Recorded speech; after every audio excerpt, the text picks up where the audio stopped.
МИД Таджикистана вручил ноту послу Киргизии после инцидента на границе. В связи с произошедшим 8 мая пограничным инцидентом на таджикско-киргизском участке государственной границы в Министерство иностранных дел Таджикистана был вызван посол Киргизии Жаныш Рустинбеков, которому вручена нота протеста, сообщили РИА Новости в Департаменте информации МИД Таджикистана. Послу была вручена нота протеста МИД Таджикистана из-за действий граждан и военнослужащих Киргизии, приведших к вооруженному инциденту.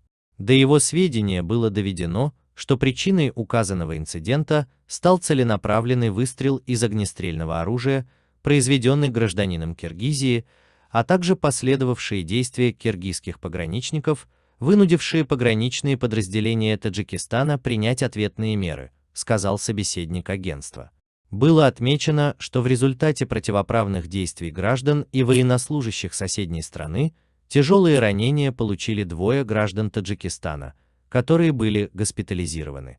В ходе беседы в МИД Таджикистана всю ответственность за обострение ситуации в приграничных районах возложили на киргизскую сторону, передав требование прекратить провокационные действия с использованием огнестрельного оружия, а также провести тщательное расследование инцидента, привлечь виновных лиц к ответственности. При этом в МИД Таджикистана указали на недопустимость привязки произошедшего инцидента к тематике Великой Отечественной войны и священного месяца Рамазан. В пятницу в местности Чекбаткенской области произошел конфликт между жителями приграничных районов Киргизии и Таджикистана из-за земельного вопроса.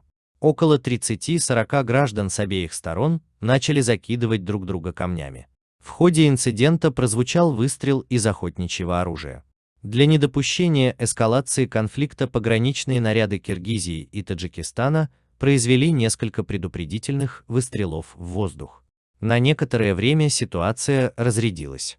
С населением приграничных территорий 2 республик проводилась разъяснительная работа.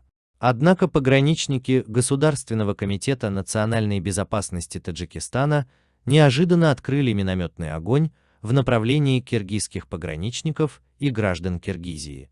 В результате перестрелки получили ранения 3 военнослужащих Киргизии. Таджикская сторона заявила о 2 пострадавших. Киргизско-таджикский участок государственной границы периодически становится зоной конфликтов между местным населением или пограничниками 2 стран. Основная причина – это неделимитированные участки, где невозможно определить, где пролегает граница между государствами. Протяженность границы составляет около 980 километров, из которых более 450 не делимитированы и не демаркированы.